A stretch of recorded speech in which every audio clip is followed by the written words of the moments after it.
let's talk about the Yuka app. This is an app that lets you scan products to assess the healthiness of them. And for foods that the app deems unhealthy, it'll give you an alternative. They have a detailed rating system, and then they have scientific references. So let's dive in. I scanned some food that I had around my house. Surprisingly, there were some foods that the Yuka app said were good. I was surprised. But let's look at this oil and vinegar dressing. It was poor because it was too salty, saturated fat, and caloric. Yeah, because it's not a low-fat dressing, it actually has olive oil in it. It seemed inappropriate to judge calories. Everybody's calorie needs are different. And yes, the sodium might be a little high, I'll give them that. But saturated fat, who cares? It's an oil-based dressing. And giving me guacamole as an alternative? I don't want guacamole, I want that salad dressing. So this was just kind of wrong for me. So it gave goldfish crackers a 7 out of 100. Let's look at why. 1, 140 calories per serving is not too caloric. Salty? Maybe. It's a cheese cracker.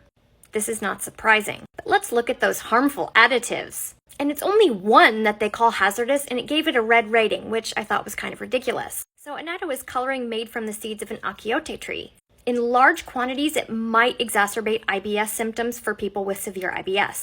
But other than that, it actually could have some health benefits, so limited risk, maybe I can give them that. But monocalcium phosphate, let's talk about this. It's not the phosphates that's the issue, it's excess phosphorus. You can get excess phosphorus from any food with phosphorus in it. So cheese, beans, fish. And eating too many beans didn't give people cardiovascular disease. The issue is that if you have existing kidney disease, excess phosphorus or electrolyte imbalances can cause an issue. So is it really this small amount of food additive? No, it's a phosphorus imbalance. And the amount of phosphorus in this food is very low. And with their scientific sources, there's only one that actually pertains to the ingredient. So regarding crackers, Ritz got a 0 out of 100. Again, we had that same phosphorus issue. Stupid.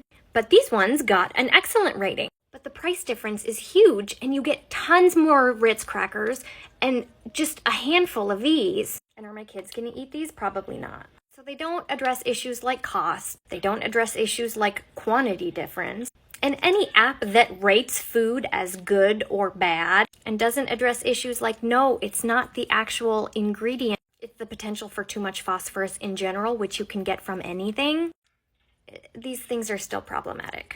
In theory, helping people make healthier choices is great, but this app,